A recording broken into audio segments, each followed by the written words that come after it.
तो हेलो दोस्तों, आपका स्वागत है फिर से एक बार दीप क्लासेस में। आई होप कि आप अच्छे होंगे, अच्छी आपकी तैयारी चल रही है।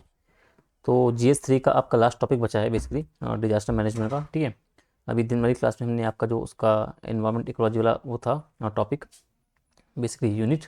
तो हमने वो देखा, उसके अंदर कौन कौन से आपके सब टॉपिक्स वगैरह देखने पड़ते, उन सब के बारे में एक बार आपको थोड़ा सा उनसे आपको रूबरू करवा दिया, अगर आपने थोड़ा सा उनके बारे में पहले से पढ़ा है।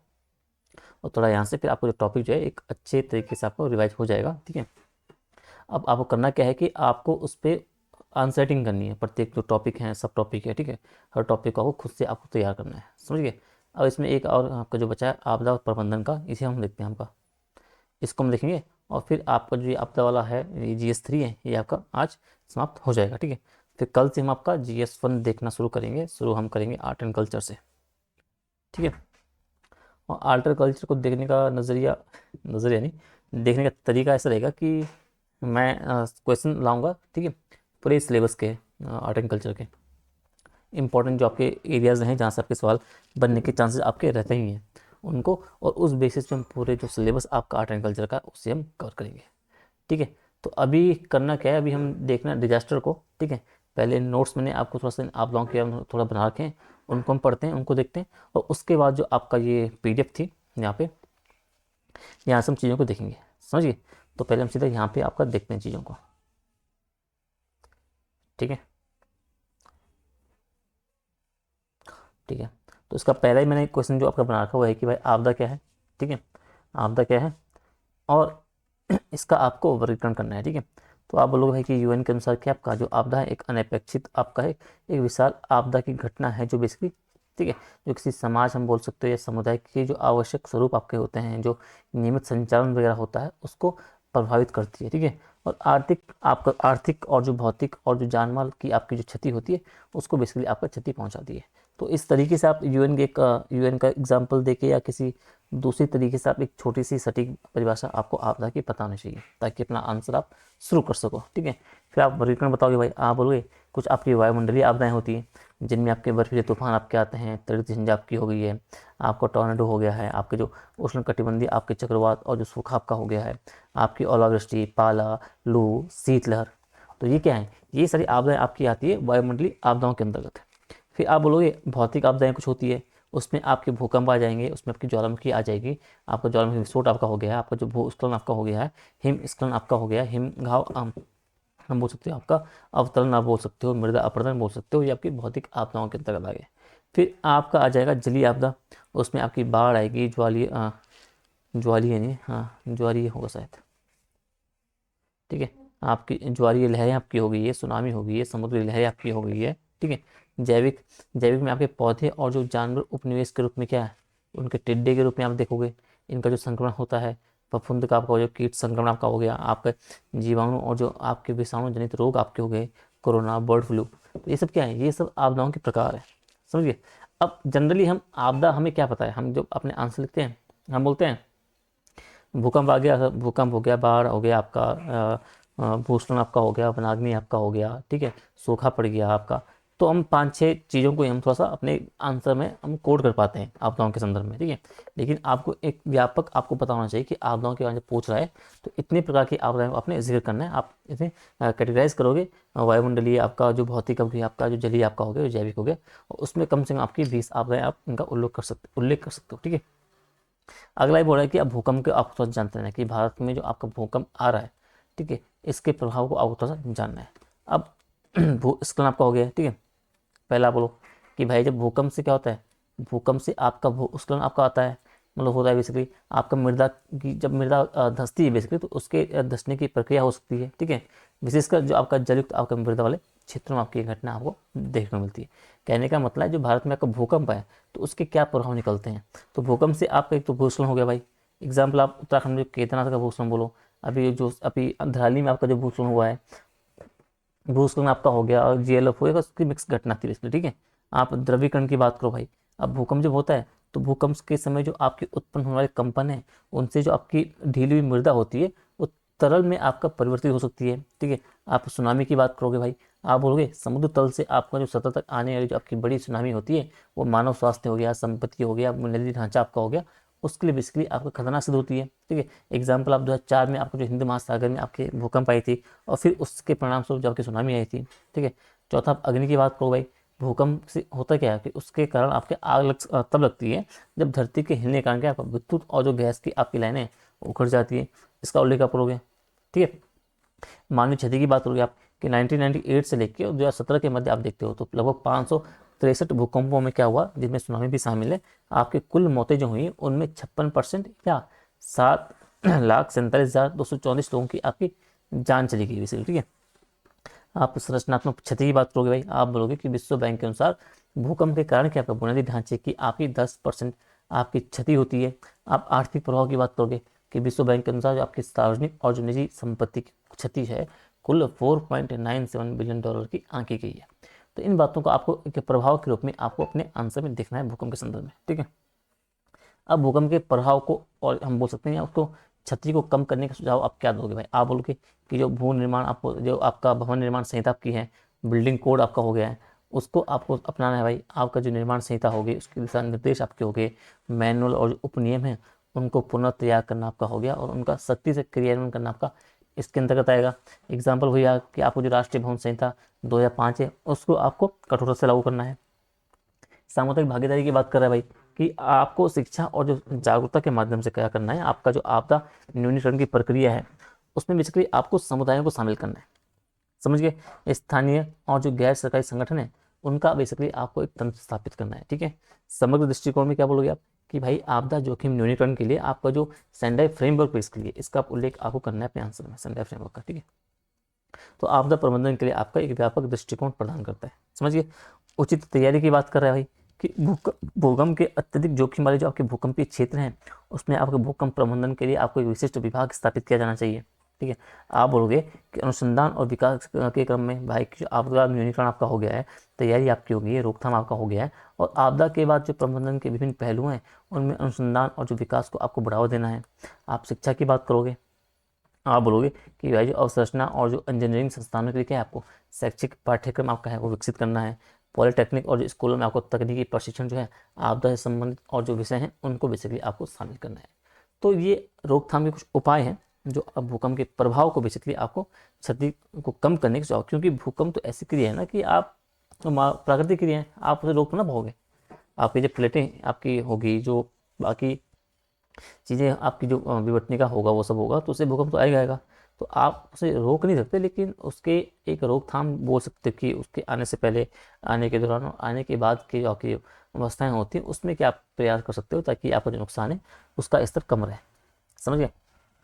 अगला ये बोल रहा है कि उष्ण कटिबंधीय आपके चक्रवात है उनके उद्भव के लिए आपकी प्रारंभिक स्थितियाँ क्या होती है। ठीक है, तो बेसिकली आपको चक्रवात को समझना है, उष्ण कटिबंधीय चक्रवात। ठीक है, तो अगर इसकी स्थितियाँ अगर पूछता है कि क्या किस तरीके से आपका चक्रवात उत्पन्न होगा तो आप बोलोगे 27 डिग्री सेल्सियस से अधिक का तापमान वाली जो आपकी विशाल समुद्री सतह आपकी होनी चाहिए, पहले से विद्यमान वहाँ पे जो दुर्बल दाब युक्त आपका क्षेत्र होना चाहिए, और या वहाँ पे क्या है निम्न स्तरीय आपकी चक्रवाती आपका परिसंचरण आपका होना चाहिए। ठीक है, आप बोलोगे चक्रवाती गर्त बनाने के लिए क्या आपका पर्याप्त कॉरियोलिस बल की उपस्थिति होनी चाहिए। ठीक है, ऊर्ध्वाधर जो पवने हैं उनकी गति में क्या है आपका जो छोटे परिवर्तन आपका हो गया है या रूपांतरण हो गया वो होना चाहिए, और समुद्र तल प्रणाली के आपके ऊपर आपका विचलन आपका होना चाहिए। तो ये कुछ आपकी प्रारंभिक स्थिति है जो आपके उष्ण कटिबंधीय अगर चक्रवात है वो उत्पन्न होना चाहिए किसी जगह, तो आपके उस क्षेत्र में बेसिकली ये स्थितियाँ होनी चाहिए। अब चक्रवात में वृद्धि के कारण की बात कर रहा है भाई कि इससे किस तरीके से, तो जलवायु परिवर्तन आपका हो गया है। मतलब सवाल ये है कि वर्तमान समय में जो आपके चक्रवात है तो उसमें वृद्धि क्यों हो रही है बेसिकली, तो आपका बोलोगे कि जलवायु परिवर्तन हो रहा है भाई, आपके जो गर्म महासागरीय जल है वो भी प्रभाव डाल रहा है, समुद्र के स्तर में वृद्धि हो गई है जो ग्लेशियर पिघल रहे हैं। आप बोलोगे पवनों का परिवर्तित रूप भी आपका इम्पैक्ट डाल रहा है, और महासागरीय जो आपकी ताप सामग्री के साथ साथ जो मानसून की परिवर्तनशीलता है इनको आप डालोगे चक्रवात के संदर्भ में। अब भारत की हम बात करते हैं तो भारत के राज्य बेसिकली हैं जो ये वाला तटीय क्षेत्र है ये आपका चक्रवात से प्रभावित क्षेत्र है बेसिकली। ठीक है, अब चक्रवात के प्रभाव क्या होंगे भाई, आप लोग कि मानवीय क्षति होगी। ठीक है, आर्थिक प्रभाव आपके पड़ेगा, आर्थिक क्षति आपकी होगी, आजीविका आपकी प्रभावित होगी। ठीक है, आपकी संरचनात्मक क्षति होगी भाई, आपकी बाढ़ होगी, कृषि होगी, इनकी क्षति आपकी होगी, समुद्र का स्तर आपका बढ़ेगा। ठीक है, इन बातों को थोड़ा सा आपको चक्रवात के प्रभाव के रूप में आपको थोड़ा सा डालते रहना है। अब इसके संबंध में आगे की राह क्या होगी भाई, कि भाई आपको क्षमता निर्माण करना है, आपको तटीय चेतावनी प्रणाली में सुधार करना है, आपको चक्रवात आश्रय उसमें देना है भाई, आपको साइक्लोन सेंटर का निर्माण करना है, आपको बेहतर जल निकासी हेतु क्या है, नहरों और तटबंधों का निर्माण करना है, आपको शेल्टर बेल्ट वृक्षारोपण करना है, चक्रवात जोखिम शमन के लिए क्या आपको जागरूकता को बढ़ाना है। ठीक है, तो ये बेसिकली आगे की राह के रूप में आपको इन्हें दे सकते हो। ठीक है, अब है सूखा की बात करा भाई ये भी आपदा है, इसको देखो। तो भारतीय मौसम विज्ञान विभाग के अनुसार क्या है कि किसी भी क्षेत्र में या सूखा तब कहलाएगा जब उस क्षेत्र में क्या होगा, वर्षा की कमी जो है उसकी दीर्घकालिक जो सामान्य से बेसिकली 26% हो बेसिकली। ठीक है, आप बोलोगे कि केंद्रीय कृषि एवं जो सहकारिता मंत्रालय है उसका जो सूखा संकट आपको जो प्रबंधन योजना है उस दस्तावेज के अनुसार जो देश का आपका जो 68% हिस्सा है वो सूखे की चपेट में है।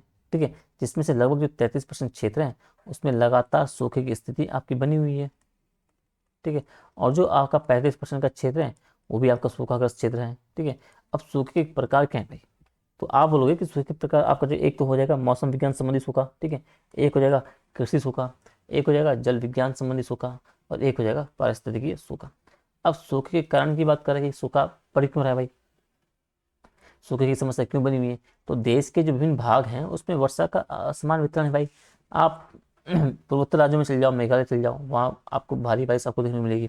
आप राजस्थान के सेक्टर में चल जाओ, वहाँ को आपको बारिश कम देखने को मिलेगी। ठीक है, कहने का मतलब है जो भारत का जो आपका विभिन्न भाग है वहाँ पे आपका जो वर्षा का असमान वितरण है वो भी आपको एक सूखे के कारण के रूप में आपका बना हुआ है। आपके 33% जो फसली क्षेत्र है उसमें 570 मिलीमीटर की कम औसत वर्षा आपकी हो रही है, वो भी एक सूखे की संभावना को बढ़ा रहा है। भूजल जो आपका है, ठीक है, उसका अत्यधिक दोहन हो चुका है भाई। आपका चाहे आपका क्या बोलेंगे उसे हरित क्रांति के टाइम की जो इम्पैक्ट डालो, मतलब इम्पैक्ट के थ्रू बोलो या अन्य कारण से बोलो, कि वर्तमान में भी देखोगे तो भूजल आपका जो उसका अत्यधिक दोहन हो चुका है। आपका जो सतही जल है उसका भी समुचित संरक्षण नहीं किया जा रहा है। ठीक है, जिससे आपके सिंचाई के लिए क्या आपके पर्याप्त जल जो है उपलब्ध नहीं हो पाता है। ठीक है, आप आगे बोलोगे कि भाई सीमित सिंचाई कवरेज आपका है, आपका खराब सिंचाई तकनीक आपकी है, देश में जो आपका शुद्ध सिंचित आपका क्षेत्र है वो 50% से भी कम है। ठीक है, तो ऐसे क्षेत्रों में आपकी कृषि की जो पूर्ण निर्भरता किस पे है, वर्षा पर है। और ऐसा होने पे के कारण क्या कुछ सूखे का प्रभाव क्या बेसिकली आपको देखा जा सकता है। ठीक है, अब सूखे का प्रभाव क्या पड़ रहा है भाई, भोजन की कमी होगी, उत्पादकता में कमी होगी, आर्थिक कमी आपकी होगी, कृषि उत्पादन में कमी आपकी आएगी, पर्यावरणीय क्षति आपकी होगी, रोजगार वंचना आपका हो गया, गरीबी बढ़ेगी, प्रवास बढ़ेगा। वो सब क्या है, वो सूखे के प्रभाव स्वरूप ही आपका होगा। आपका देश विकास जो विकास की धारा में वो नहीं आ पाएगा। ठीक है, आगे रहा आप बोलो भाई आपका जो शुष्क क्षेत्र बेसिकली है उसके लिए उपयुक्त कृषि पद्धतियों को क्या अपनाया जाना चाहिए। ठीक है, आप बोलोगे सूखा प्रतिरोधी आपकी फसल बेसिकली है, आपको ऐसी फसलें उपजानी है जो सूखे को झेल सके। ठीक है, आप बोलो कि वर्षा जल संचयन की बात करो भाई, आपके वर्षा का जल को आपको स्टोर करना है, उसको बर्बाद नहीं होने देना चाहिए। आप सख्त सरकारी नीतियाँ जो सरकारी कानून ऐसे बन रहे हैं, जो नीतियाँ बन रही हैं, योजनाएं बन रही हैं, उनको आपको सख्ती से काम करना है। आपको पर्यावरण के प्रति आपको एक इमोशनल बनना, मतलब सेंसिटिव होना पड़ेगा, आपको जागरूक होना पड़ेगा, आपको क्षेत्र में जागरूकता बढ़ानी पड़ेगी। तो ये बेसिकली कुछ आपके राह हैं जो आप वे फॉरवर्ड के रूप में आप लिख सकते हो। ठीक है, आगे देखो भाई कि इसमें बोल रहा है कि सरकार को क्या है, हमारे देश में प्रभावी जल प्रबंधन के लिए क्या है, नई तकनीकों का आविष्कार करने के लिए क्या है, अनुसंधान और आपका जो विकास परियोजनाओं में निवेश करने की आवश्यकता है। जलवायु परिवर्तन संभावित रूप से क्या है, सूखे जैसी घटनाओं की आवृत्ति को बढ़ाएगा। मध्यम और दीर्घकालिक आपके समाधान हैं उनके प्रभावी कार्यान्वयन से क्या है, सूखे के प्रभाव को कम करने में आपको मदद मिल सकती है। समझिए, अब अगला है आपके भूस्खलन, इसको समझो भाई। ठीक है, तो अब देखना है भूस्खलन को भाई, जो आपकी लैंडस्लाइड है। तो आप बोलोगे कि भूस्खलन क्या है, भूस्खलन बेसिकली आपकी ऐसी एक घटना है जिसमें आपको प्राकृतिक या मानवीय दोनों कारणों से क्या होगा, पहाड़ या जो ढलान आपका होगा उस पर जो मिट्टी होगी, जो चट्टान होगा, जो अन्य भू सामग्री होगी, वो अचानक या फिर धीरे धीरे आपके नीचे खिसकती है। समझ गए, आप बोलोगे कि भाई जो आपका पिछले आपका जो 50, एक मिनट थोड़ा सा, ठीक है सॉरी हाँ। तो भूस्खलन की बात कर रहे थे कि भाई भूस्खलन क्या है, वो एक ऐसी घटना है जिसमें क्या होगा, प्राकृतिक या मानवीय दोनों कारण से क्या होगा, जो कोई पहाड़ है या ढलान वाला क्षेत्र है वहां से कोई मिट्टी हो गई, चट्टान हो गया, जो अन्य भू सामग्री आपकी होगी वो अचानक से नीचे खिसक आएगी या फिर धीरे धीरे आपके नीचे खिसकती है। ठीक है, और अगर हम देखें पिछले 50 वर्षों की हम बात करते हैं तो उसमें आपकी जो मानवीय गतिविधियों से क्या है, उसमें आपका जो भूस्खलन बेसिकली उसकी मात्रा बढ़ी है और आवर्ती भी उसमें बढ़ी, मतलब होते पहले भी थे लेकिन उनकी जो मात्रा थी और जो होने की आवर्ती थी वो बेसिकली जो आवर्ती थी उसमें कम था, मतलब कम स्तर तक की हो रहा था।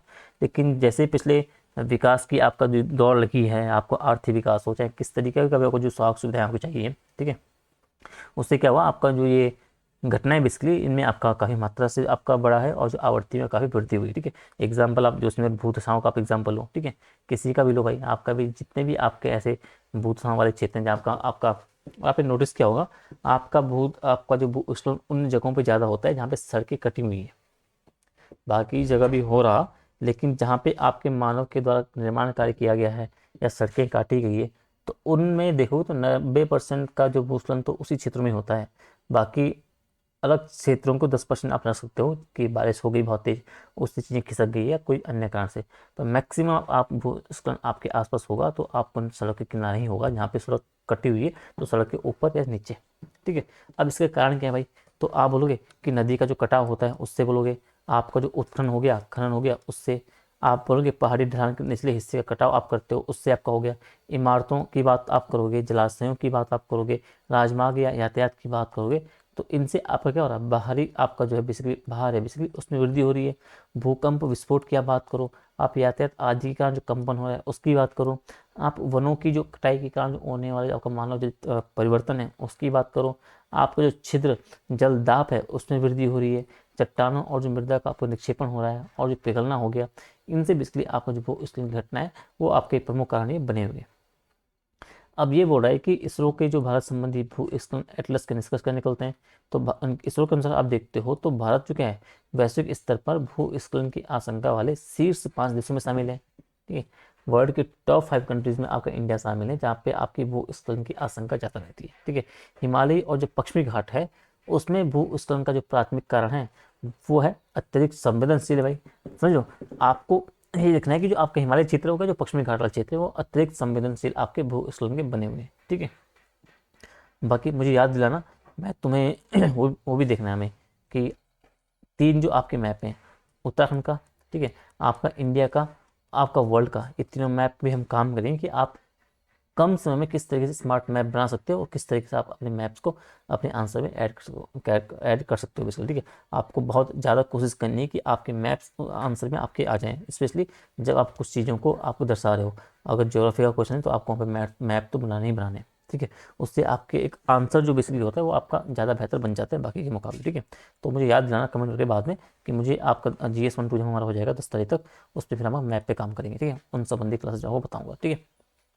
तो इसरो का आपने देख लिया भाई, आपने बोल दिया कि जो 66.5% आपका भूस्खलन बेसिकली है वो सिर्फ और सिर्फ उत्तर पश्चिमी हिमालय से आपका, और लगभग 18.8% आपका क्या है उत्तर पूर्वी हिमालय से, और लगभग बेसिकली आपका है 14.7 जो आपके हैं वो पश्चिमी घाट से आपके दर्ज किए गए हैं। तो कहने का मतलब है जो भूस्खलन आपका 86 में से 86 भूकंप जो आपके हैं उत्तर पश्चिम हिमालय से आ रहे हैं, उसमें आपके हो रही है घटना, ठीक है। इनको आपको देखते रहना। आगे की राह क्या होगी भाई, आप बोलोगे कि भूस्खलन की निगरानी में आपको सेंसर का उपयोग करो भाई, आप उपग्रह आपको इमेजरी का उपयोग करो, आप उपग्रह इमेजरी का उपयोग करो बेसिकली, ठीक है। आप भूमि पर आप पे आधारित जो आपके उपकरण हैं उनकी आपको तैनाती करनी चाहिए। आपको राष्ट्रीय आपके जो आपके राज्य मार्ग हैं उन पर भूस्खलन का पता लगाने वाली आपकी प्रणाली स्थापित करनी है। आप UAV स्थलीय आपके लेज़र आपके हो गए, आपके उच्च रेजोल्यूशन वाले आपके जो पृथ्वी अवलोकन डेटा हो गया, उनका प्रयोग करके बेसिकली आपको भूस्खलन जो आपकी जोनिंग है उनको सुनिश्चित करना है। आप अंतर्राष्ट्रीय प्रणालियों से आपको समन्वय करना है, आपको मानवीय गतिविधियों को नियंत्रित करना है भाई, आपको सतत विकास को अपनाना है ताकि आपको जो पर्यावरणीय नुकसान है वो कम आपका हो सके, आपको जागरूकता कार्यक्रम चलाने हैं, बचाव तैयारी करनी है, ये सब उनसे संबंधित आपकी आगे की राह में आप देख सकते हो। अब एक थोड़ा सा हीट वेव को आप जानना भाई, हीट वेव क्या है। तो हीट वेव को आप जब देखोगे तो हीट वेव क्या आपका एक गर्मी की लहर बोलो आप, ठीक है, यानी अत्यधिक उच्च तापमान की विस्तारित अवधि है बेसिकली कौन, हीट वेव, जिसका मानव स्वास्थ्य आपका हो गया, पर्यावरण आपका हो गया और जो अर्थव्यवस्था है उस पर आपका गंभीर प्रभाव इसका पड़ता है हीट वेव का, ठीक है। और जब बात करते हैं भारत की, तो भारत आपका भाई एक उष्णकटिबंधीय देश है जो क्या है, जो हीट वेव की स्थिति के लिए आपका विशेष रूप से आपका संवेदनशील है, ठीक है। अब विश्व बैंक की आप जब देखते हो रिपोर्ट, उसके अनुसार भारत में क्या है, भारत भर में 2030 की बात की है कि 2030 तक क्या होगा कि भारतवर्ष में वार्षिक रूप से क्या है 160 से 200 मिलियन से अधिक लोग क्या है वो घातक हीट वेव के संपर्क में आ सकते हैं। 2000 से और 2020 के बीच अगर बात हम करते हैं, 20 सालों के डेटा में देखते हो, तो भारत में क्या हुआ, हीट वेव से लगभग लगभग आपका है लगभग 17,767 मौतें हुई हैं। और 2021 में क्या आपका 374 मौतें आपकी सिर्फ 2021 में हुई हैं। तो आप देख सकते हो कि हीट वेव भी अपने आप में एक बड़ी आपदा आपकी बनी हुई है, ठीक है। अब इसका प्रभाव क्या पड़ता है हीट वेव का भाई, इसका प्रभाव क्या होगा, इसका प्रभाव क्या होगा, एक तो वनाग्नि का जोखिम पड़ेगा भाई। अब हीट वेव क्या होगा, जो वनाग्नि के लिए आपका एक ईंधन के रूप में कार्य करेगी भाई, जो प्रत्येक वर्ष क्या है बहुत सारे भूभाग को आपको नष्ट कर देती है। आप बादल निर्माण की प्रक्रिया आपकी अवरुद्ध होगी। ये स्थिति क्या होगी, जब हीट वेव आपकी बहेगी तो ये स्थिति बादलों को बनने से रोकती है भाई। उससे क्या होगा, सूर्य विकिरण की आपको अधिक मात्रा सतह पर पहुंच जाती है, आपके तापमान और बढ़ता है, सूखा की स्थिति आपकी बढ़ सकती है। आप हीट स्ट्रोक की बात करोगे, आप अचानक मृत्यु की बात करोगे, यानी कि बहुत अधिक तापमान बढ़ेगा या आर्द्र परिस्थितियाँ होंगी, उससे आपका हीट स्ट्रोक या जो जोखिम उसको बढ़ाने का काम करती है। स्वास्थ्य समस्याओं की बात करोगे भाई, आपका वनस्पति पर इसका प्रभाव पड़ेगा, इसका ऊर्जा की मांग में वृद्धि करेगा। जितना ज़्यादा टेम्परेचर बढ़ेगा उतना ज़्यादा आपको ठंडक कूल आपको चाहिए, आप एसी पंखा की मांग उतनी बढ़ेगी, उतनी ज़्यादा ऊर्जा की मांग बढ़ेगी, ठीक है। उतनी ज़्यादा आपके डैम बनेंगे, समझ लो, उतनी ज़्यादा आपका और रिस्क बढ़ेगा बाकी चीज़ों का, आपका पर्यावरण कटेगा, आप लोगों का विस्थापन होगा उस क्षेत्र से, मतलब साइकिल आपकी चलती रहती है, समझ लो। अब ये सब आपने देख लिया भाई, अब आगे की राह क्या होगी, तो ये आपको क्या है, जो व्यापक जलवायु जोखिम आकलन आपको करना है भाई। आपको एक ऐसा ढांचा विकसित करने की आवश्यकता है जो हीट वेव के जोखिम वाले जो क्षेत्र हैं उनको सटीक रूप से पहचान सके, समझ लो। आपको क्या करना है, संशोधित और एक मतलब तथा आपका सूचकांक ऐसा विकसित करना है, संशोधित आप बोलोगे जो ताप सूचकांक में से आपको विकसित करना है, ठीक है। तो आपको ऐसे तकनीकी में काम करना है जो आपके एक बहुआयामी आप एक ताप सूचकांक बना सको, ठीक है, जो क्या करेगा, जो तापमान से परे आपके कारक जो होंगे, जैसे आपकी आर्द्रता होगी, आपके शहरी ताप प्रवाह हो गया, उसको ध्यान में रखने का काम करें। आपको शहरी नियोजन और जो लचीलेपन के साथ आपको एकीकरण को बढ़ावा देना भाई। आपको संसाधनों को अधिक प्रभावी ढंग से आपको एकत्र करने के लिए क्या होगा, हीट वेव प्लान को व्यापक शहरी लचीलेपन और जो जलवायु अनुकूलन है ऐसी रणनीति से जोड़ना चाहिए। आपको अपने शहरों में अधिकतम से आपको क्या करना है, आपको वृक्षारोपण करना है भाई। इतना ज़्यादा आप वृक्षारोपण करोगे, जितना आपको कोशिश करनी है कि आपके जो वन रोपण आपका हो गया, पेड़ पौधों का आपको उनको रोपना बेसिकली है, ठीक है। तो आप बोलोगे कि भाई कि जो आपका मानव आपका प्रेरित आपका जो जलवायु परिवर्तन ने क्या किया है, दुनिया भर में चरम मौसमी आपके प्रणाली में परिवर्तन किया है, जिसमें आपका दीर्घ अवधि की हीट वेव से लेकर भारी वर्षा तक आपकी शामिल है, ठीक है। और हीट वेव के प्रभाव को कम करने के लिए क्या है, आपका लोगों में आपको जागरूकता बढ़ाने और आपदा तैयारी बेसिकली मतलब इनके उपायों से आपका हीट वेव की तीव्रता और जो आवृत्ति है उसको बेसिकली कम किया जा सकता है, समझिए। तो हीट वेव को आपको इस तरह के समझना है, ठीक है। अब एक वनाग्नि बची है, इसको देखते हैं भाई कि वनाग्नि रोकने तो उठाए गए कदम की बात करनी है और प्रभावों की आपको चर्चा करनी है। तो वनाग्नि आप क्या समझोगे, उत्तराखंड के संदर्भ में थोड़ा सा इंपॉर्टेंट हो जाती है, क्योंकि गर्मी के मौसम में हर साल आपके कई हजारों हेक्टेयर जंगल आपके ऐसे ही खराब मतलब ऐसे ही आपके बर्बाद हो जाते हैं आग के चक्कर से। तो वनाग्नि को आप बोलोगे कि वह एक खुली और स्वतंत्र रूप से फैलने वाली आपकी दहन के रूप में परिभाषित किया जाता है, जब आग क्या है नियंत्रण से आउट ऑफ कंट्रोल हो जाती है, और इसे वनाग्नि के रूप में आपका जाना जाता है, ठीक है। अब भारत में वनाग्नि के रोकने तो उठाए कदम की बात करते हैं पहले। तो आप बोलोगे कि जो राष्ट्रीय आपदा प्रबंधन योजना आपकी है, इसमें आपकी वनाग्नि के खतरे के रूप में आपको शामिल किया गया है, आपकी कार्य योजना की बात की गई है, इसमें हितधारकों की भूमिकाएं इन सब की बातें बोली गई है, ठीक है। आप अग्नि जो मौसम सूचकांक आधारित आपकी वन अग्नि खतरा रेटिंग प्रणाली की बात करोगे, जो आपका जोखिम में कमी और समन की बात करता है, अत्यधिक जो अग्नि प्रवण क्षेत्र है उनकी पहचान करने की बात करता है। तीसरा क्या बोलोगे आप, पहला, दूसरा, तीसरा, चौथा। तीसरा बोलोगे कि आपका जो 2004 मतलब वनाग्नि चेतावनी प्रणाली, यानी कि 2004 से वास्तविक समय में क्या है वनाग्नि निगरानी, इसके द्वारा क्या हुआ, आपका जो नासा प्लस इसरो उपग्रह द्वारा आपकी प्राप्त जानकारी भी शामिल है। आप बोलोगे कि वनाग्नि आपका जो जियो पोर्टल है उसकी बात करोगे, तो वनाग्नि संबंधित आपकी जानकारी के लिए आपको एकल बिंदु स्रोत के रूप में आपको कार्य करता है, ठीक है। आप वनाग्नि पर आपकी जो राष्ट्रीय कार्य योजना है उसकी बात करोगे, पांचवा, इसे आपका 18 में आपका जो है वन सीमांत समुदाय को सूचना आपको प्रदान करने एवं उन्हें सक्षम और सशक्त बनाकर क्या है राज्य वन विभागों के साथ एक कार्य करने के लिए प्रोत्साहित कर आपका जो वनाग्नि में कमी लाने हेतु लॉन्च किया गया था, किसे, 2018 में आपका जो वनाग्नि पर राष्ट्रीय कार्य योजना को है। तो ये बेसिकली आपके कदम है, आपके प्रयास है जो सरकार की तरफ उठाए गए हैं वनाग्नि को कंट्रोल करने के लिए, ठीक है। तो इनको थोड़ा सा आपको जानते रहना है।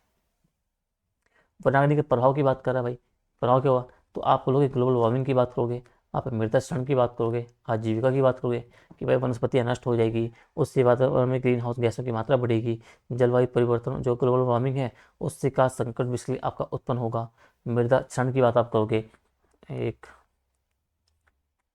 दो तीन, कि वनाग्नि मृदा में आपका उपयोगी सूक्ष्म जीव होंगे, उनको नष्ट कर देती है, जो मृदा को विघटित करते हैं भाई, मृदा में आपकी सूक्ष्म जीवी गतिविधियाँ आपकी जो है वो बढ़ाकर आपका मृदा क्षरण बेसिकली वो करते हैं।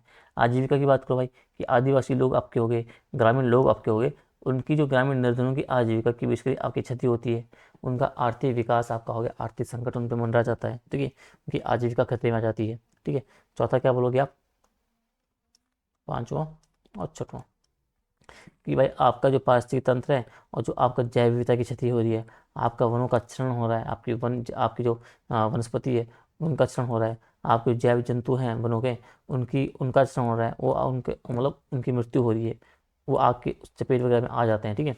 आप स्वास्थ्य समस्याओं की बात करोगे भाई, इससे कई जो आपका निकलने वाला धुआं है वो कई सारे आपके साथ संबंधित स्वास्थ्य बीमारियों उनको भी आपको जन्म देता है, उनकी समस्या को बढ़ाता है, समझ लो। तो ये आपको एक प्रभाव के रूप में वनाग्नि के संबंध में आपको बताता है, ठीक है। अब अंतिम आपका है बाढ़, इसको आप देख लो भाई। तो बाढ़ की जब बात करते हैं तो भारत क्या है, बाढ़ के प्रति आपका अत्यधिक संवेदनशील है, ठीक है। 40 मिलियन अगर हेक्टेयर भौगोलिक क्षेत्र की हम बात करते हैं तो आपका बाढ़ प्रवण क्षेत्र है। और बाढ़ एक है, एक आवर्ती घटना है भाई, जिससे आपका आपका जान माल का आपका भारी नुकसान होता है, ठीक है। और अब इसमें हम देखेंगे, और आपकी आजीविका जो आपकी प्रणाली आपकी हो गई, संपत्ति की बात आप कर लो, बुनियादी ढांचे की बात कर लो, और आपकी जो सार्वजनिक उपयोगिता है उनको नुकसान पहुंचाता है, ठीक है। अब भारत भारत में बेसिकली बाढ़ के कारण क्या है आपको ये जानना है। तो एक तो कि प्राकृतिक कारण, एक हो गए मानव जनित कारण। तो प्राकृतिक कारण आप बोलोगे कि भाई भारी वर्षा आपकी हो गई है, अवसादों का निक्षेपण आपका हो गया है, चक्रवात आपका हो गया, बादल फटना आपका हो गया, नदी मार्ग में परिवर्तन आपका हो गया, सुनामी हो गया, ये सब बेसिकली आपके प्राकृतिक कारण के अंतर्गत आएंगे। मानव जनित के रूप में कि भाई जो जल निकासी में व्यवस्था में आपके बाधा हो जाती है, ठीक है, आपको वनोन्मूलन आपका हो गया, आपका बाढ़ के मैदान पर आपका अतिक्रमण आपका हो रहा है, शहरी नियोजन आपका हो गया, ये सब का आपके क्या है, ये आपका जो बेसिकली ये बाढ़ के आपके मानव जनित कारक आपके हो गए, ठीक है। अब इसका प्रभाव क्या पड़ेगा भाई, आपकी जनहानि होगी, आपकी संरचनात्मक क्षति आपकी होगी, भावनात्मक आघात लगेगा, आपका वित्तीय बोझ पड़ेगा, आपकी उपयुक्तता आपकी जो की क्षति होगी, आपका सामग्री का नुकसान होगा, आपका जान माल का नुकसान होगा, ये सब क्या है, बाढ़ के प्रभाव के रूप में आपको देखने हैं। अब उपाय क्या होना चाहिए भाई, आपको तटबंध का निर्माण करना है, वनारोपण आपको करना है, आपको सुरक्षा बांध तत्वों का आपको बेसिकली इन बंधों का आपको निर्माण करना है, वनारोपण नदियों के जल क्षेत्रों में आपको पेड़ लगाकर बाढ़ के प्रकोप को कम किया जा सकता है। अगला क्या बोलोगे कि आपको जल निकासी व्यवस्था के आधारभूत अगर स्वरूप है उसकी बहाली करनी है, आपको नियोजित आपको एक अवसंरचना का निर्माण आपको करना होगा, नियोजित आपको जो चीज़ें अभी चली शहरों का निर्माण आपका हो गया, जो कुछ भी हो गया उनको करना है, ताकि आपको एक समुचित रूप से आपका क्या है जल निकासी व्यवस्था आपकी बनी रहे। आप जलाशय की बात करोगे कि नदियों के मार्ग में आपके जलाशयों का निर्माण करना है, ताकि बाढ़ के समय के आपके अतिरिक्त जल को बेसिकली आपको उसमें स्टोर किया जा सके, ठीक है। तो आप देखते हो कि बाढ़ में एक अच्छी खासी समस्या उत्तराखंड भारत के संदर्भ में भी है, ठीक है। आपका बिहार वाला क्षेत्र आप ले लो, तो बिहार तो हर मानसून के टाइम पे आपका आपदा से ग्रसित रहता है। यूपी वाला मैदानी क्षेत्र आपका हो गया, असम वाला सेक्टर आपका हो गया, तो ये कुछ ऐसे राज्य हैं जो आपका आपदा के उसमें, दिल्ली में आप देख लो भाई, बाढ़ जैसी स्थिति आपकी रहती है, थोड़ी सी बारिश आपकी हो जाती है। अभी नोएडा का, ग्रेटर नोएडा में आपने देखा था कुछ थोड़ी सी बारिश हुई थी तो आपको वहाँ भी बिल्कुल बाढ़ जैसी स्थिति आपकी उत्पन्न हो गई थी। तो वो सब आपको थोड़ा सा ध्यान रखना है कि अभी क्या क्या कारण बाकी बने हुए हैं, ठीक है। तो बाढ़ भी आपका हो गया है। तो ये थे कुछ नोट्स जो मैंने लिखे थे प्रत्येक आपदा के ऊपर, मैंने ऐसे तैयार करके रखा था कि आंसर जो आपके मतलब एक टॉपिक आपको इस तरीके से तैयार करके रखना है, हर टॉपिक को आपको आंसर राइटिंग करके मतलब करना है इसलिए। अब ऐसा नहीं कि मैं रहा हूँ आपसे पढ़े जा रहे हो, उससे कुछ भी फायदा आपको नहीं मिलेगा, मैं साफ बोल रहा हूँ। आप मेरे से कितना है पढ़ लो, जो क्लासेस मैंने दी मेरे से आप कहीं से पढ़ लो, आपसे पढ़ रहे हो उससे कुछ भी आपको फ़ायदा जरा से फ़ायदा नहीं मिलेगा जब तक कि आप उसे पढ़ने के बाद उसे लिखोगे नहीं, खुद के उसे लिखोगे नहीं, ठीक है। अब मैंने आपको आपदाओं के बारे में बताया, 8-9 आपने आपदाएं देखी, ठीक है।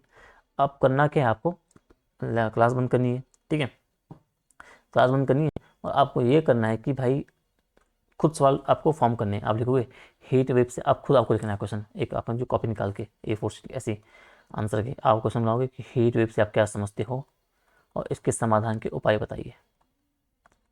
समझिए सवाल कैसे बनता है आपका, 150 शब्दों का, और 150 शब्दों में आपको 10 नंबर के आपको सवाल लिखना है। ऐसे आपको इन जो आपदा हैं 8-9 आपदा, इनका प्रत्येक के लिए आपको ऐसे पेज निकालने हैं, आपको लिखना है हीट वेव क्या है, बाढ़ क्या है, उसके आपके मतलब प्रयास क्या किए गए हैं, आप प्रभाव सुझाव दीजिए। इस तरह का खुद सवाल बना के उनको जितना आपको ज्ञान है आपको फिर आंसर लिखने हैं। फिर अपने आंसर लिखने के बाद फिर आपको पढ़ना है कि मेरी क्या क्या चीज़ें उसमें रह गई है, क्या डेटा रह गया है, क्या चीज़ें मिसिंग है। ठीक है, तब आपकी तैयारी एक अच्छी स्तर की होगी। समझ गए? तो पानी भी लेता हूँ। ठीक है, तो अब हमारा आते हैं जो पीडीएफ बेसिकली उसमें थोड़ा सा कंसोलिडेट रूप में आपका सिलेबस देखते हैं। अब जो आपदा प्रबंधन का जो सिलेबस इसमें है, तो उसमें आपको जब नीचे सीधा ऊपर आते आते हैं, ठीक है, यहाँ से सीधा ऊपर,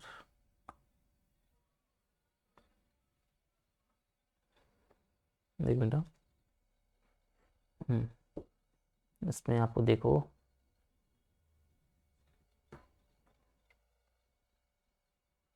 जी, तो इसमें आपको क्या देखना है, आपदा की परिभाषा देखनी है, आपदा के आपको प्रकार देखने हैं, भूकंप बाढ़, जो कि हम देख चुके हैं। ठीक है, और फिर हम यहाँ पे दोबारा देखेंगे। हमने सब देखा, हमने भूकंप देखा, ठीक है, हमने भूकंप देखा, बाढ़ देखा, भूस्खलन देखा, सूखा देखा, चक्रवात देखा, हिमस्खलन देखा, वनाग्नि देखा, और हीट वेव भी देखा भाई। ठीक है, तो ये प्रमुख हमने प्राकृतिक आपदाएं हमने देखी। अच्छा, ठीक है, ठीक है, इसमें मानव जीवित हमें ये चीज़ें भी अभी देखनी है। ठीक है, ये भी आप आपदाओं के संदर्भ में आप डालोगे। आपको भारत एवं उत्तराखंड की संवेदनशीलता आपको देखनी है। ठीक है, कि भाई ऊपर से क्या है, हाँ वही आपकी आपदा की परिभाषा आप देखो कि ऐसी प्राकृतिक या मानव आपदा या घटना बेसिकली जिससे आपका सामान्य जीवन, आपका संपत्ति, आपका पर्यावरण, ये सब आपका अर्थव्यवस्था, इन पर आपका गहरा नकारात्मक प्रभाव पड़े। ठीक है, ये इसके एग्जाम्पल हो गए। समझ गए? थोड़ा पेन चेंज कर लेते हैं। तो pen pen pen pen pen pen, ठीक है। इसके बाद ये अपने आपदा वो देख लीजिए कि आपके आपदा के प्रकार क्या हैं। प्राकृतिक आपदा में भूकंप आपका हो गया, आपका बाढ़ हो गया, आपका भूस्खलन हो गया, सूखा, चक्रवात, हिमस्खलन, वनाग्नि आपका हो गया। ये पेन में मजा नहीं आ रहा है इस ब्लू में,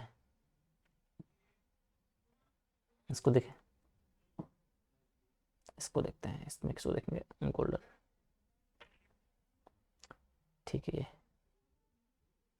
आप मानवजन्य आपदा में आओ, आप बोलोगे औद्योगिक आपकी जो दुर्घटना आपकी होगी, रासायनिक आपका जो रिसाव हो गया है, आपका जो परमाणु आपकी दुर्घटना हो गई है, ठीक है, आपका जो सड़क रेल आपकी दुर्घटना हो गई है, आपकी आतंकवादी आगजनी हो गई, ये सब इसलिए आपके मानवजन्य आपदाओं के अंतर्गत आपको आ जाएंगे। ठीक है, अब आप आओ इसमें आगे कि भारत और उत्तराखंड की संवेदनशीलता की बात करोगे भाई, आप बोलोगे कि भारत विश्व के सबसे आपदा संवेदनशील देशों में से एक है। आपके लगभग 59% भूभाग आपका भूकंप संभावित आपका बना हुआ है, 12% आपका बाढ़ प्रवण क्षेत्र है, 68% लगभग आपका जो सूखा एक संभावित क्षेत्र बेसिकली आपका बना हुआ है। ठीक है,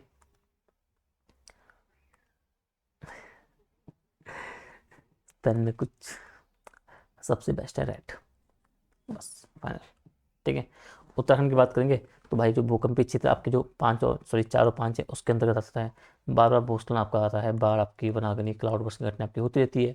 ठीक है, जीएलएफओ को आप इस हिसाब से आपको तैयार करना है। ठीक है, प्रमुख उदाहरण आप लो भाई, आप केदारनाथ आपदा की बात लो, चमोली जैसे आपका घटना हो गया, अभी जो थराली में आपको उत्तराखंड में हुआ था, थराली दराली, इनको आपको देखते हुए रहना। ठीक है, आपदा प्रबंधन की अवधारणा की बात ये करते हैं। ठीक है, और आपदा के दौरान, आपदा के पूर्व, आपदा के बाद के आपके चरणबद्ध योजना की गतिविधियाँ हैं, समन तैयारी, प्रतिक्रिया, पुनर्वास, पुनर्निर्माण, इनकी बात करता है। 4 चरण इनको देखना है। कानूनी ढांचा कौन कौन सी आपका, ये हम आपका बेसिकली उत्तराखंड के पेपर 2 के संदर्भ में आपका देख चुके हैं। ये यहाँ से क्या होगा, थोड़ा सा रिविजन कर लेंगे। उत्तराखंड की पहले कौन कौन सी हुई है इनको आप देखोगे, प्रमुख राष्ट्रीय कार्यक्रम आपके कौन कौन से, इनको आप देखोगे।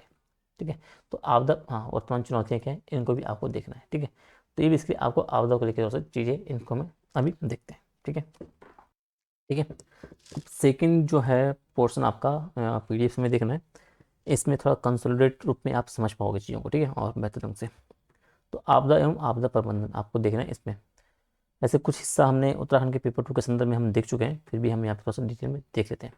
आपदा की परिभाषा, तो वही हमने ऊपर जो देखा भाई कि क्या है, ये प्राकृतिक या मानव जनित ऐसी घटना है जो जीवन संबंधी आपके जो पर्यावरण आपका हो गया, अर्थव्यवस्था हो गया, उसको गंभीर रूप से प्रभावित करती है, और उससे निपटने के लिए क्या आपका जिस स्थानीय क्षमता अपर्याप्त हो जाती है, उसे क्या आपका आपदा कहते हैं।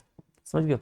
और अगर आप डिजास्टर मैनेजमेंट एक्ट 2005 की बात करते हो तो उसके अनुसार क्या है भाई कि आपदा का अर्थ क्या है कि किसी प्राकृतिक या मानव जनित कारण से आपकी हुई वह गंभीर आपकी अव्यवस्था बेसिकली है, जो क्या करेगा, जो आपके मानव जनित आपका हो गया, जो संपत्ति आपकी हो गई या पर्यावरण को बेसिकली आपको गंभीर क्षति आपका पहुंचाए और उसके प्रभावों को बेसिकली कम करने हेतु आपका सरकारी सहायता आपको आवश्यक हो। एग्जाम्पल आपके ये परमाणु जो भी है आपदा के बेसिकली, ठीक है, भूकंप, बाढ़, भूस्खलन, सूखा, महामारी, आपके जो हैं आपके आपदा के आपके प्रकार है बेसिकली। आपदा के प्रकार वही कि भाई एक तो प्राकृतिक आपदाएं, एक मानव जनित। प्राकृतिक वो है कि जो आपकी प्रकृति की असामान्य घटना से उत्पन्न होती है और उस पर आपका मानव का प्रत्यक्षता कोई नियंत्रण नहीं होता है, ठीक है। और भारत और विशेष रूप से उत्तराखंड के अगर आप बात करोगे तो उत्तराखंड भौगोलिक दृष्टि से आपका ऐसे कई आपदाओं के प्रति क्या है, संवेदनशील आपका बना हुआ है। आप भूकंप की बात करो भाई, तो भूकंप क्यों आएगा, पृथ्वी की आपकी जो टेक्टोनिक आपकी प्लेट होगी उनकी गति आपकी होगी या भ्रंश रेखाओं के खिसकने से आपके उत्पन्न जब कंपन होता है। उत्तराखंड की बात करें तो भूकंप का जो जोन 4 आपका हो गया, जोन 5 है उसमें स्थित है, किसमें, आपका उच्च जोखिम क्षेत्र में स्थित है। मुख्य कारण क्या आपका हिमालय क्षेत्र का एक जो नवनिर्मित आपका पर्वत होना, आपका जो टेक्टोनिक अस्थिरता बेसिकली और जो भ्रंश रेखाएं हैं उनकी बात आप कर लो। आप प्रमुख घटनाओं की बात, उत्तरकाशी भूकंप की बात करो, आप चमोली भूकंप की एग्जाम्पल दो, तो इसे आप प्रमुख के रूप में थोड़ा सा उत्तराखंड के संदर्भ में आप एग्जाम्पल दे सकते हो। बाढ़ भाई क्या है, अत्यधिक वर्षा हो जाए, ग्लेशियर पिघल जाए, नदियों के उफान से जल भराव की स्थिति हो जाए। कारण क्या है, अवैज्ञानिक शहरीकरण, तटीय अतिक्रमण, जल निकासी की कमी, ठीक है। उत्तराखंड के संदर्भ में क्या बोल गया कि भाई आपका 2013 का जो केदारनाथ आपका जो फ्लड आपका फ्लैश फ्लड आया था, आपका GLFO आपका हो गया, अतिवृष्टि कारण आपका हो गया। हरिद्वार, उधम सिंह और पौड़ी जिले में आपके 12 प्रभावित होते हैं।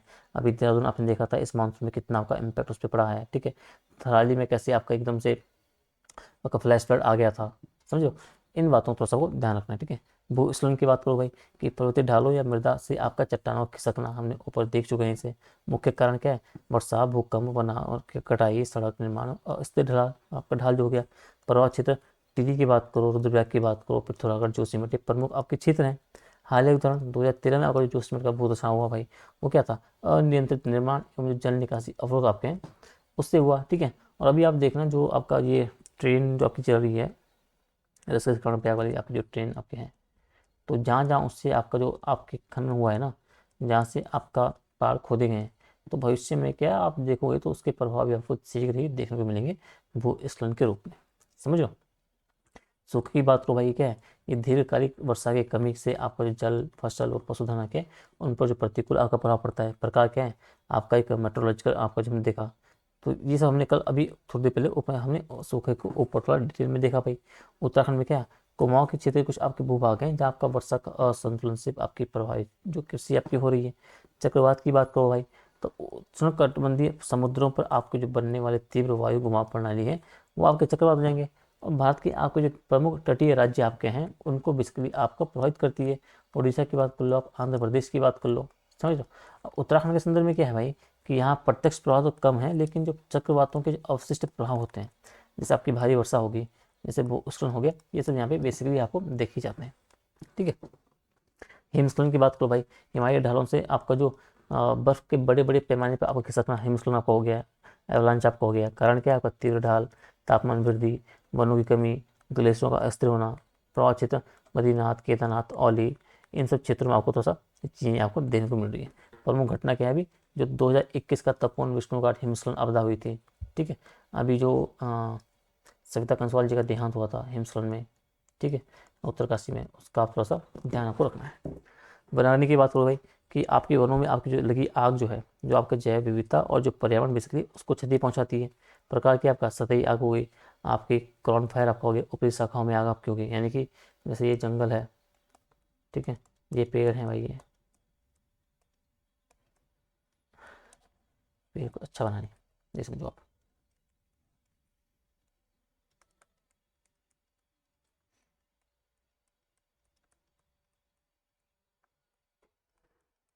तो ये है जंगल बेसिकली आपका, ठीक है। तब ये बोल रहा है कि दो टाइप से, एक तो सतही आग, अगर आप बिल्कुल नीचे से यहाँ लगी है जमीन में, तो ये आपकी कहलाएगी सतही आग।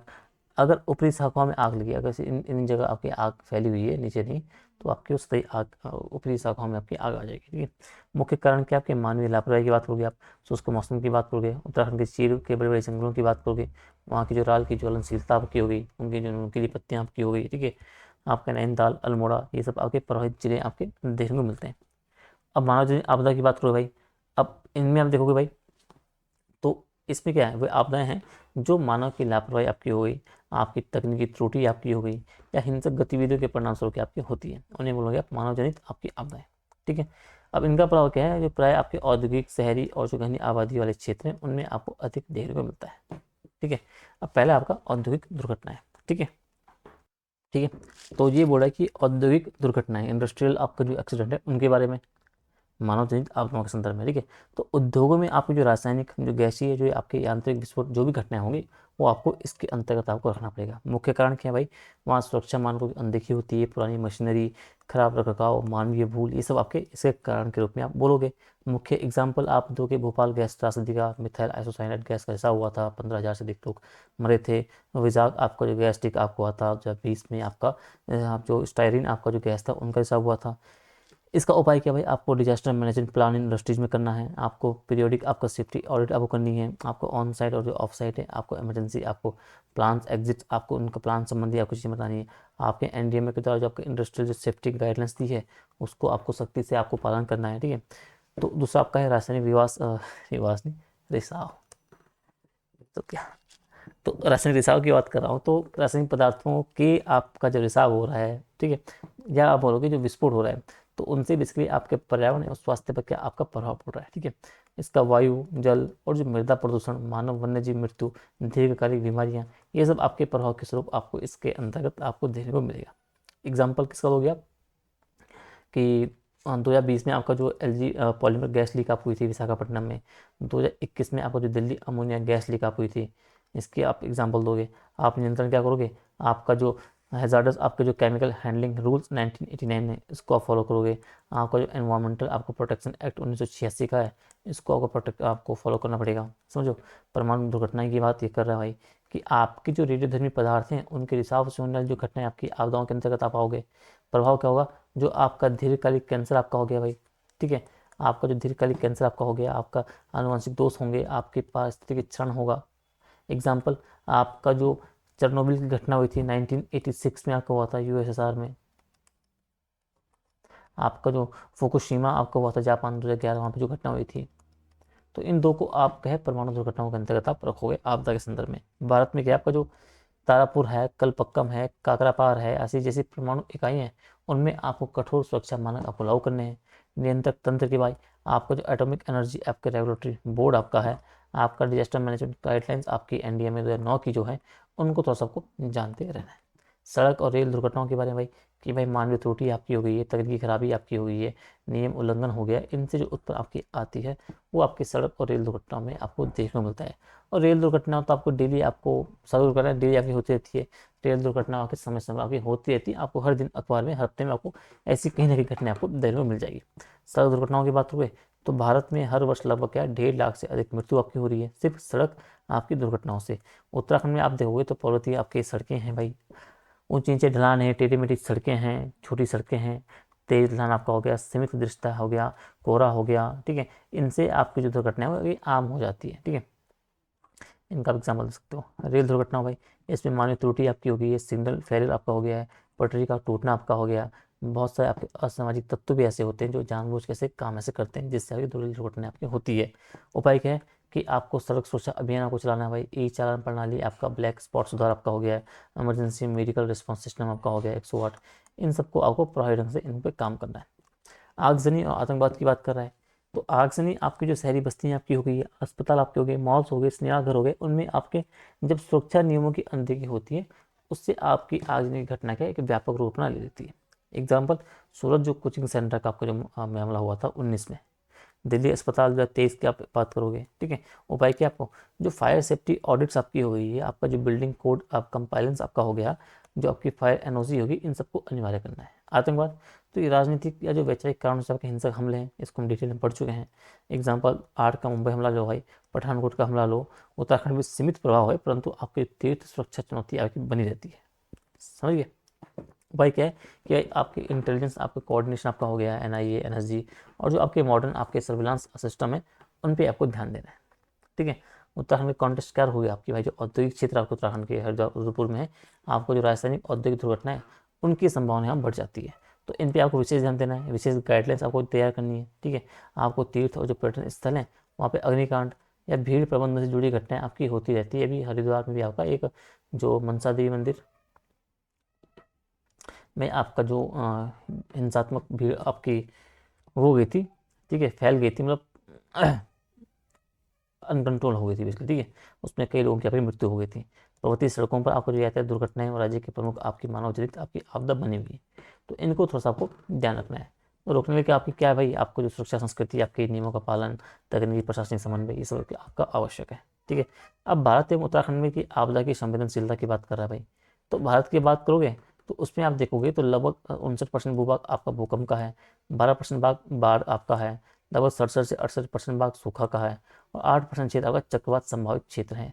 तो भारत में तो ये है भाई। कारण क्या है आपका, आपका तीव्र वनीकरण, वनों की कटाई, जलवायु परिवर्तन, चरम घटनाएं, अव्यवस्थित निर्माण, जनसंख्या दबाव, एक कारण है। उत्तराखंड की संभावना संवेदनशीलता बोलोगे कि भाई उत्तराखंड हिमालयी भूगोल के कारण क्या भारत के सबसे आपदा प्रवण राज्यों में से एक है।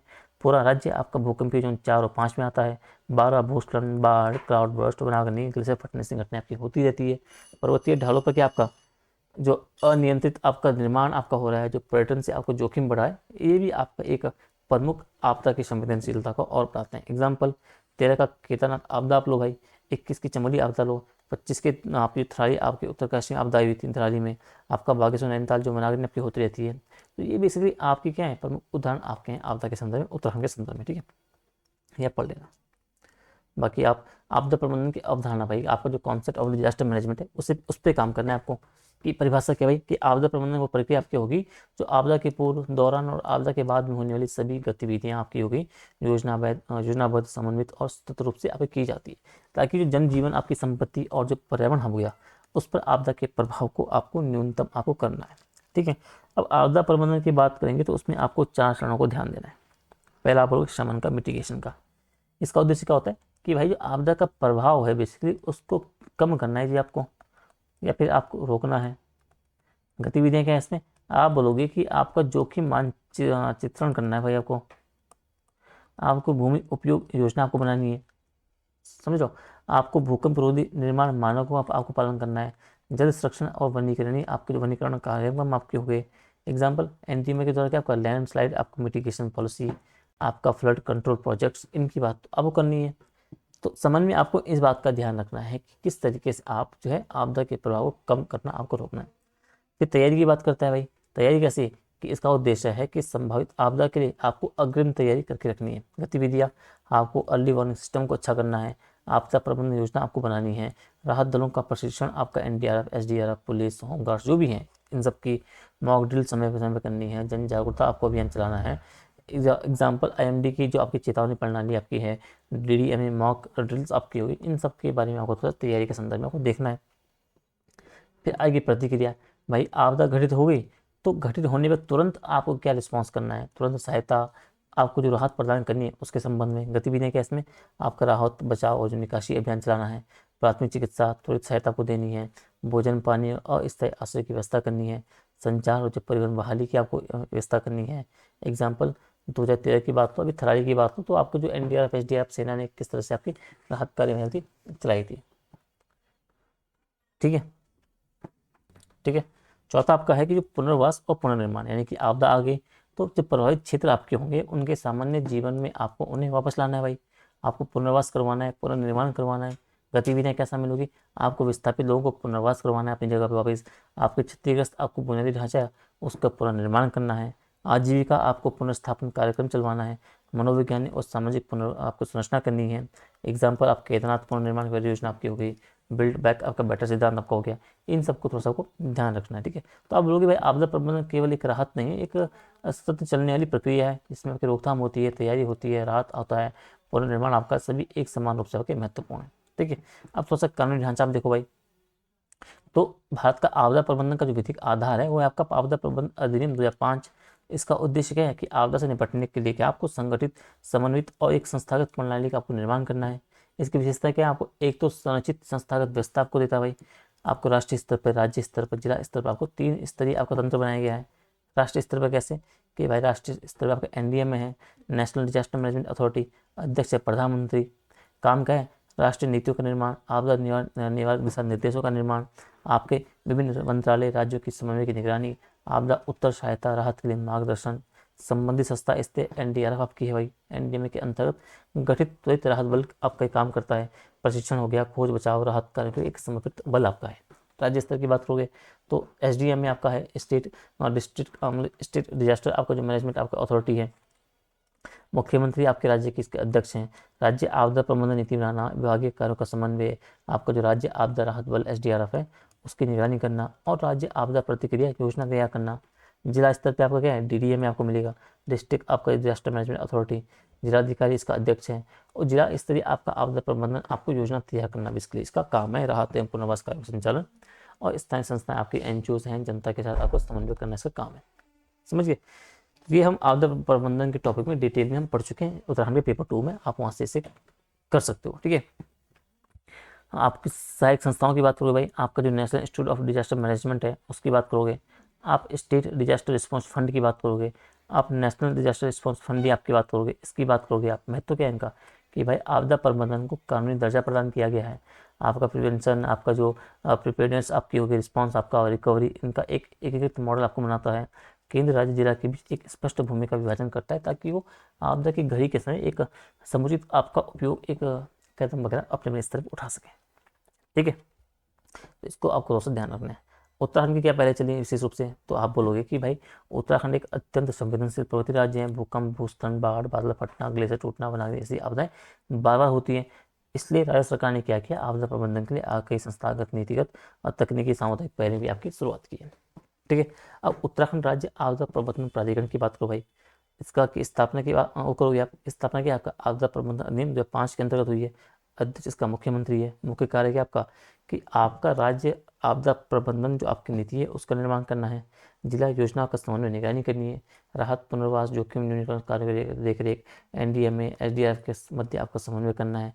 प्रमुख परियोजना कौन कौन सी है कि उत्तराखंड डिजास्टर रिकवरी प्रोजेक्ट की बात करो आप, पोस्ट केदारनाथ रिकंस्ट्रक्शन प्रोग्राम की बात करो।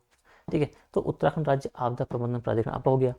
अगला आपको बोल रहा है कि उत्तराखंड डिजास्टर मिटिगेशन एंड जो मैनेजमेंट सेंटर आपका है DMMC, इसकी स्थापना 2003 देहरादून में है भाई। भूमिका राज्य का तकनीकी नोडल एजेंसी है। प्रमुख कार्य क्या होगा, जो भूस्खलन और जो भूकंप संवेदनशील हैं जो क्षेत्र बेसिकली उनकी पहचान करनी है। आपको अर्ली वार्निंग सिस्टम का विकास करना है। आपदा तैयारी एवं जन जागरूकता प्रशिक्षण आपको चलाना है। 2013 की जो केदारनाथ डिजास्टर एनालिसिस है, आपका जो मिटिगेशन रिपोर्ट्स हैं उनका भी इसलिए प्रकाशन करना है।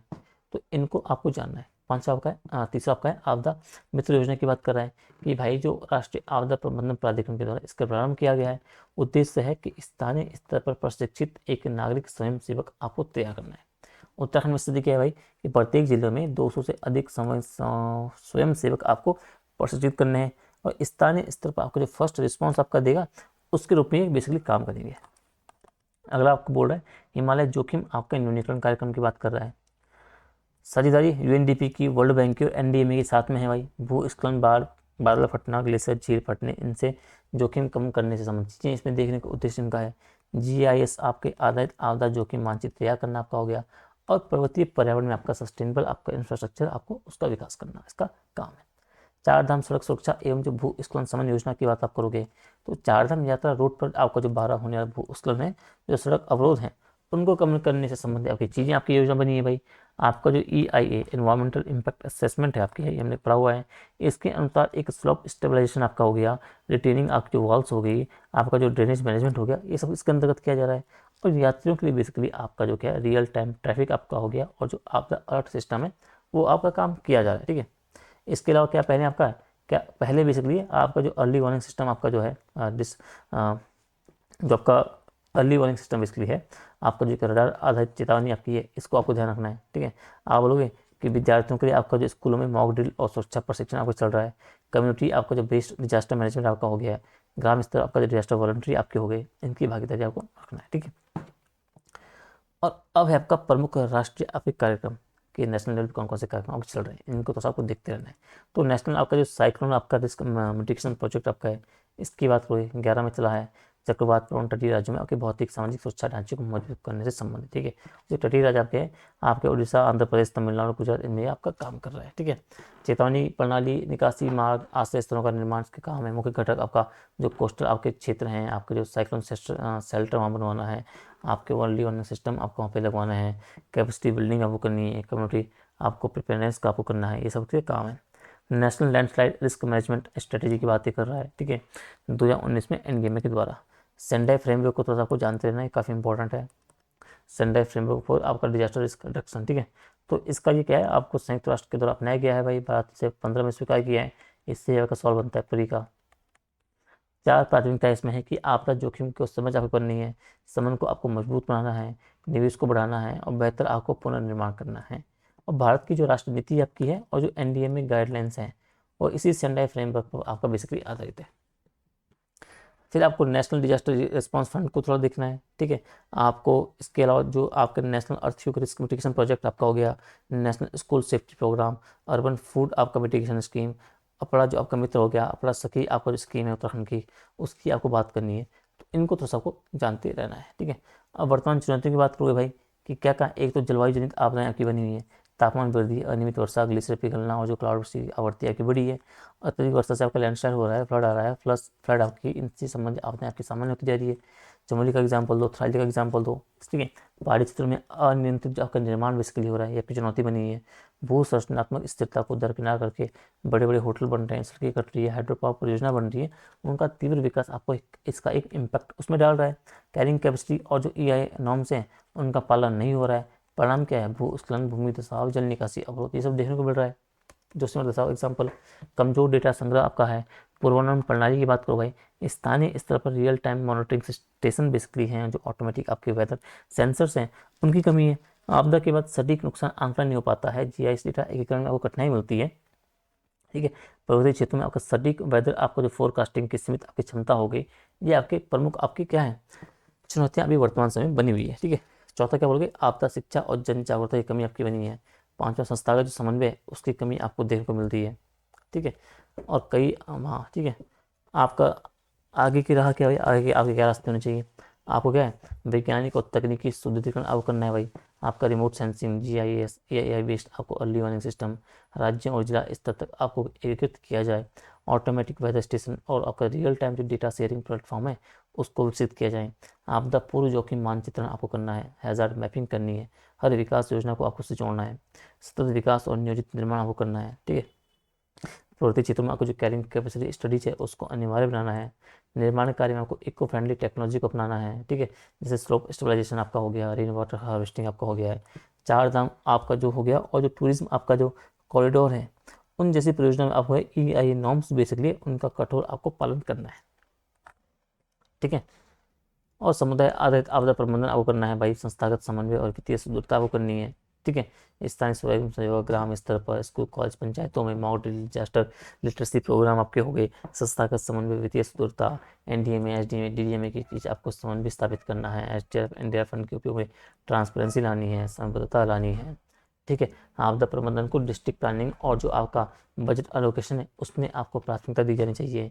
जलवायु अनुकूलन आपको नीतियाँ बनानी है। ठीक है, सेफ एक्शन प्लान ऑन जो क्लाइमेट चेंज बेसिकली है को आपदा प्रबंधन से जोड़ना है। वन संरक्षण, जल संरक्षण, कार्बन न्यूनीकरण कार्यक्रमों को भी डिजास्टर मिटिगेशन स्ट्रेटजी का हिस्सा बनाना है, और स्थानीय ज्ञान आपका जो है उसको नीति में आपको शामिल करना है। ठीक है, तो ये रहा बेसिकली आपका GS3 का टोटल सिलेबस, ये रहा आपका डिजास्टर मैनेजमेंट का पूरा। मैंने कोशिश की कि आपका हो जाए और आपकी अच्छी कमांड से बन जाए। क्लियर है, चलो।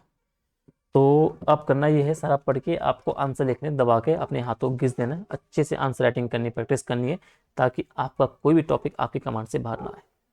ठीक है, अभी थक गया हूँ बोल बोल के। हम मिलते हैं वो कल सुबह। ठीक है, GS1 के साथ। ठीक है, कल से हम GS1 देखेंगे, कल परसों 2 दिन, और फिर GS2 हम देखेंगे उससे अगले 2 दिन। ठीक है, 10 तारीख तक हम GS के 2 पर देखेंगे। तो 14 से 15 क्लास आपकी आएगी, 5 दिन बचे हैं, 5 से 15, 10 तक आपका पूरा सिलेबस आपका निपट जाएगा। ठीक है, अब 10 तक करना आपको ये है कि मुझे कमेंट करके बताने हैं, टेलीग्राम ग्रुप पे बताना है कि पूरा सिलेबस पढ़ने के बाद भी कौन कौन से टॉपिक्स हैं, कौन कौन से यूनिट हैं, जो आपको थोड़ा सा और उसके बारे में आपको जानना है, उसको और बेहतर करना है, कुछ और एक्स्ट्रा पॉइंट है, कुछ चीज़ें हैं, क्या आपको हेल्प चाहिए, सब कुछ जो आपको डाउट है वो आप 10 तारीख तक मुझे बता दोगे। 10 तारीख के बाद अब उस पर काम करेंगे। हाँ ठीक है, तो अभी के इतना ही, मिलते हैं आपको कल सुबह, तब तक के लिए ध्यान रखिए, अच्छे से तैयारी करिए, मिलते हैं कल सुबह, तब तक के लिए टाटा बाय बाय।